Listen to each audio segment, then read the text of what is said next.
Good day from Money 2020 here in Amsterdam. With me is Matthijs Boon. Matthijs is the Chief Operating Officer of Equals Money. Matthijs, thank you for your time today. Thank you, Andrew. The first question is a very basic one. Who is Equals Money? Equals Money is a financial service provider underpinned by great tech. So we wouldn't call ourselves necessarily a fintech business. We've been established for over 15 years, and quite rare within our industry is we're profitable. Yes.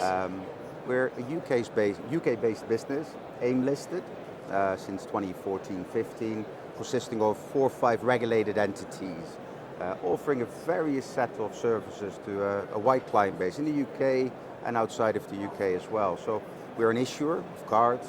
We offer card programs, T&E spend for businesses that have employees traveling around the world. Many probably are using our cards here today to pay for their hotel bills and for their lunches and dinners. We are at the core an international payment business. We support SMEs paying bills for importing and exporting of the goods and services that they provide, and account services, current account services to a wide client base within the UK. And recently we have combined all that in a single platform, which we call Equals Money, and offer that as a enterprise solutions proposition to a global client base of global merchants that face the challenge of collecting money globally, delivering it locally, and managing to control that centrally. And that's what we do, that's what we offer, that's what we're great at, and that's where we're seeing a lot of traction with various industry verticals within the world today. That sounds as though you're doing quite a lot of what used to be called transaction banking. Absolutely. I think clearly we're not a bank. We're not allowed to call ourselves a bank, but listening to the feedback of competitors and a lot of our customers is we offer all the core services for businesses to move money, where they would traditionally do that via high street banks. They are now coming to us because we are able to offer all this globally. So we are supporting 40 currencies on a single IBAN. We're able to deliver liquidity in 64 different currencies real time, and we can deliver into 128 currencies globally, something you could not necessarily find with the high street banks today. No. I mean, I guess that gets the next question, which is this: what is your X factor? I mean, if you were to ask me that question right now, having heard you for the last few minutes, I say, well, Equals Money has clearly got an advantage because it's established. It's clearly got an advantage because it's multifaceted. It's clearly got an advantage because it's global. And it must have good technology to do all those things. Is there anything I'm missing? I think what you're missing is the human element. Yes. So we are a business built by people. We've got really, really great, highly experienced, highly motivated individuals in the different teams that think about the customer. So whilst a lot of businesses will deliver a single predefined service to the client base, we actually reach out to our customers, we speak to them, we try to understand what their challenges are, and we will tailor and adapt our proposition such that we resolve the actual challenges that they face on a day-to-day basis for moving money, but also for reconciling the funds, accounting for the funds, making their lives easier so they can focus on what is important to them, and that's making money, growing their business. Yes. Growth drivers. What is driving your growth? Is it that you're picking up new clients that other people might have lost, or is it that trade and the world economy and payments are growing naturally, or is it something else? I think a lot of our recent growth have come out of the definition of our enterprise solutions. So, yes. I think it's now recognized within our competitor space, because we're supporting some of them as well, and the wider global client base in different verticals, that we offer a solution that is quite rare. We actually solve problems, and when you onboard a few within a certain segment, the word goes round. So they understand that there is an opportunity to reduce the number of bank accounts they hold with tier 1 banks globally, yes. having to onboard, having to manage, having to log into that platform, download the statements, and effectively have a single interface that gives all that via API or via our interface, via statements, whatever the best way is to manage their business. And that has really accelerated growth Our next stage, because clearly we are not complacent, is now to go global, because we've always been Yes. a UK-centric business. We are in the process of completing an acquisition in Belgium, which gives us access to the European market. Now, we had some customers, but all on a referral basis, Yes. which was the way to do this. But we never were able to market our services directly within these territories. Soon we will be. So that gives us a massive market. It's on the doorstep of where we Yes. are.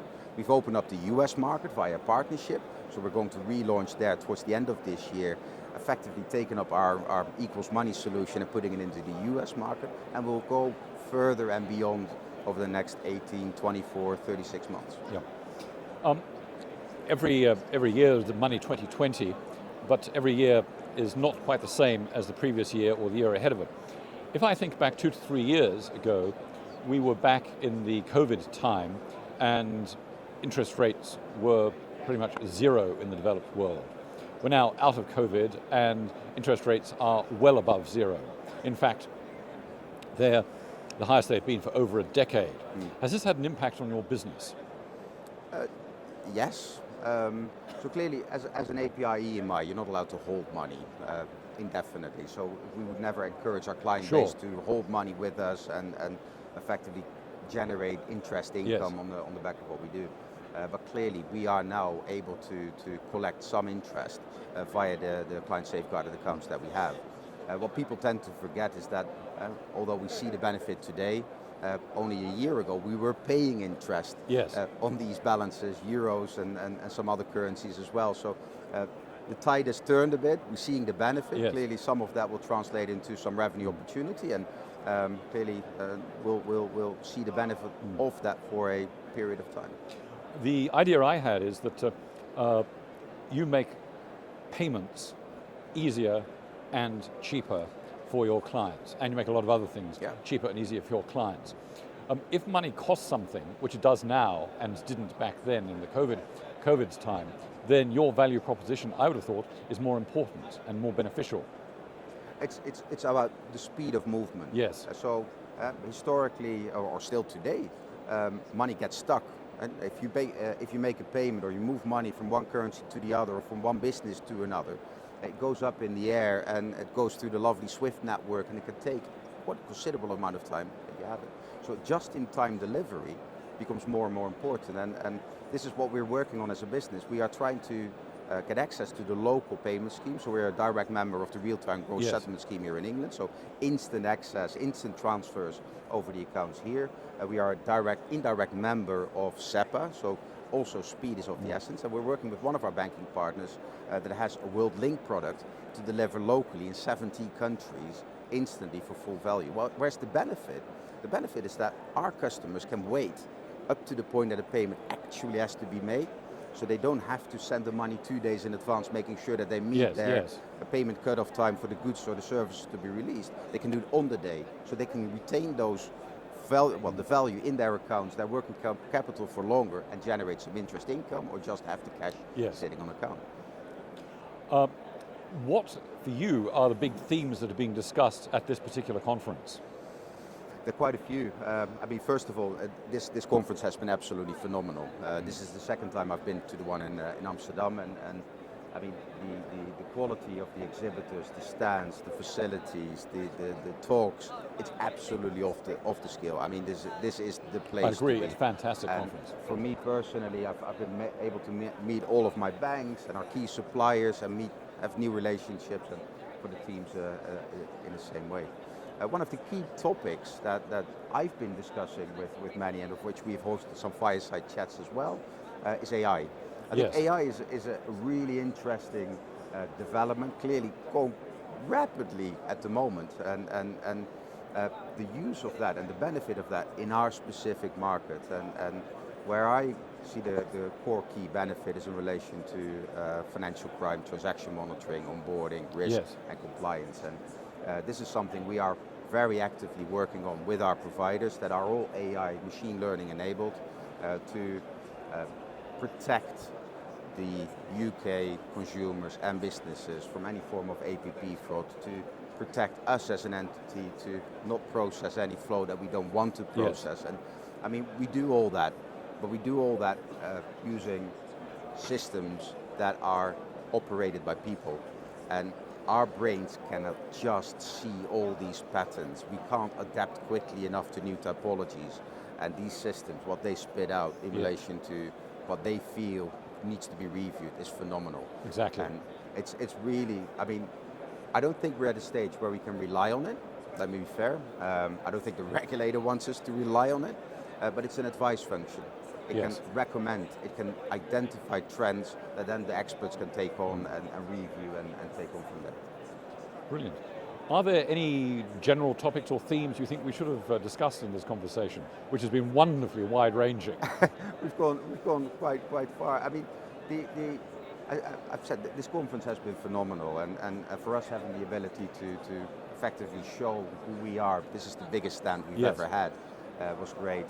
I mean, we are here now to do business. I mean, we've spent 3 years of bringing all our products and services under one roof, and we're ready to grow internationally. And we will be reaching out to many in relation to partnerships, distribution channels. We're looking at new geographies to enter, and I mean, we're AIM listed, so everybody can opt into the RNSs that come out. So over the next few weeks, months, there will be so much positive news where we enter into new markets where we will be able to grow our business. And I really enjoyed this chat. It was great, Andrew. Matthijs, so have I. Thank you very much indeed, and have a great conference. Thank you very much.